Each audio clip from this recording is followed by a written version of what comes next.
You know what's the difference between a premium client and a client from hell? It's just not about how much money they're paying. Sit back, relax, and let me explain to you the difference between the two.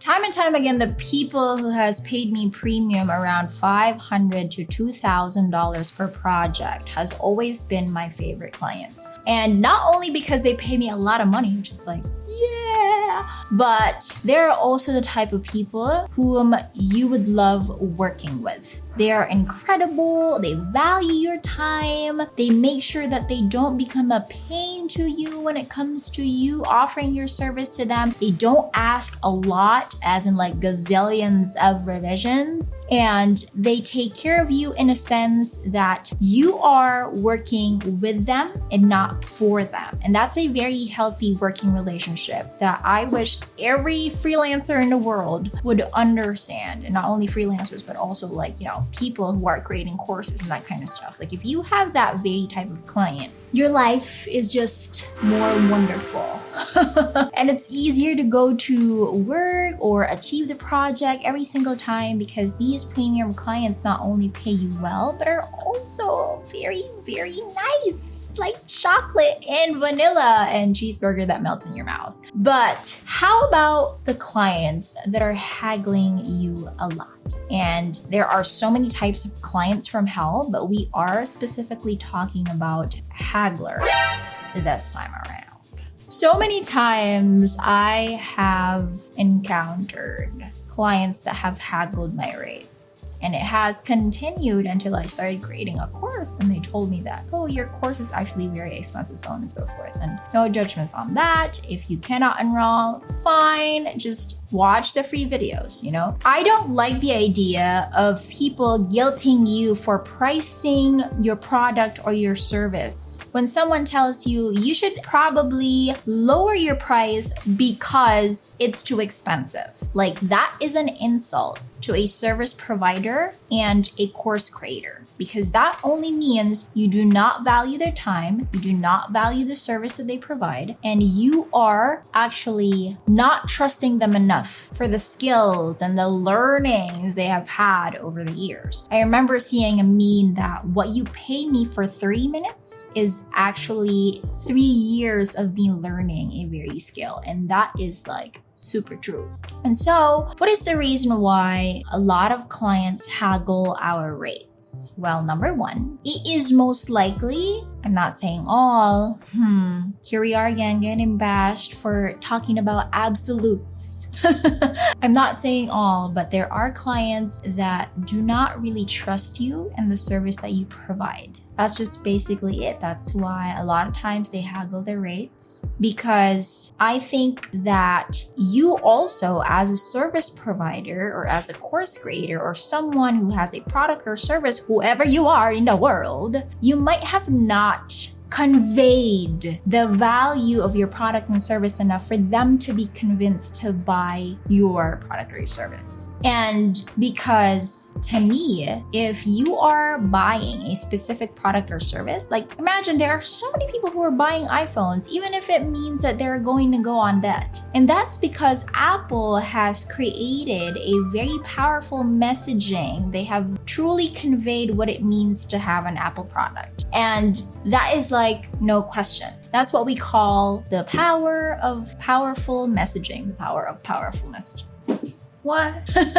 But there's that factor, that trust factor, where I'm scared to pay you because I don't know if you're going to do a good job in that very service you're offering, or I don't know if the course is going to be worth it. There's that problem. Second problem, there are also people that do not trust in themselves, and they're very scared to be regretting that decision with you, because money is a form of commitment. So either they're scared that your service is not going to turn out well, right? And they're going to be regretting it. That's one thing that they're very scared of, is that, oh, I just regretted buying your program, or I regretted buying your service, which is reasonable. It's okay if you're worried about that.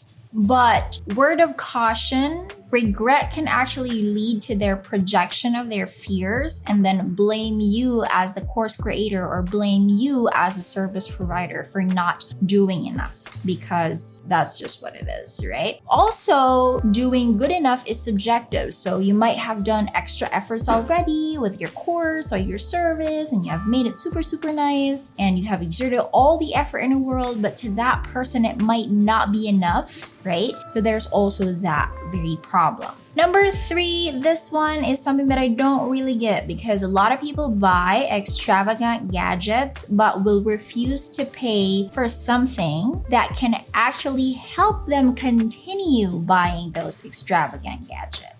So what I mean here is that when someone is purchasing your very service, a lot of times it's because they are a business. They need your service to improve their business so that they can buy whatever they want to do or whatever they want to buy. But they will not do that because they don't understand it that way. It just seems like your service is an expense instead of it being an investment. So they cannot understand the ROI that you are giving them. Maybe because number 1, you have not conveyed it very well. That's also an issue. Or number 2, they just don't see your service or your product as that. And that is also one reason why they could be haggling your rate. Another one is that they might have a problem making money.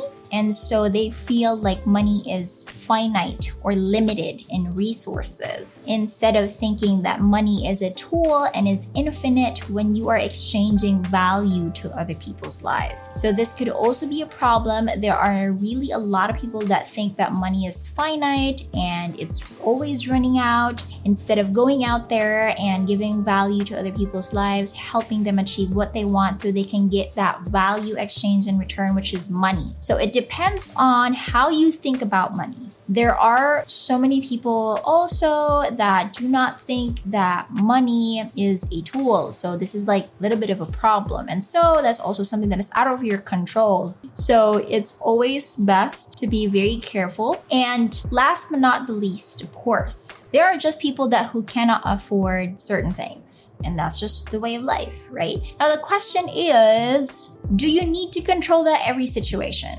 Or should you just control yourself and how you react when someone is haggling your rate? So this is something that a lot of us need.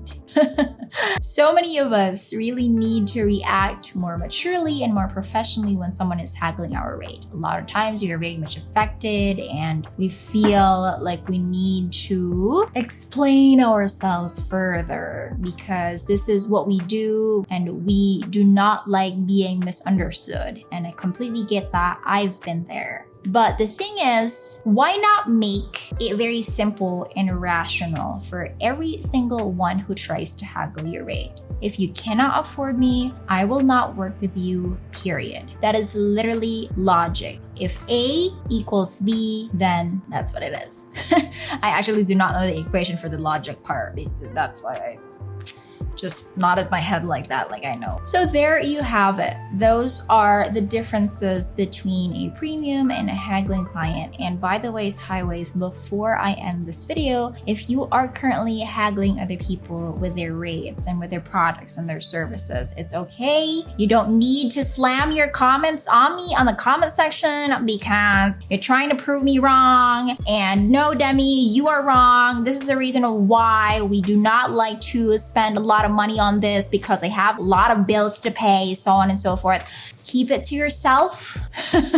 I do not really intend to offend people. I am just here to let other people understand what other people think so that they can move further with their lives. They can move to their lives further with rationale instead of like having a lot of emotional biases into their decision making. So that's what we're here for. And you cannot create create a life of ultimate freedom and autonomy if you do not have a really good grasp of what other people think and why these things are happening. And so that is exactly why we have this video. And if you're going to just go troll on me and be like, I actually have a lot of bills to pay, sure, you don't really need to explain that to me. Right, so there you have it. To the people who are very much scared of saying their price to their clients because they are scared they're going to get haggled and they have to defend yourself. The conclusion of this video is that if you cannot afford me, then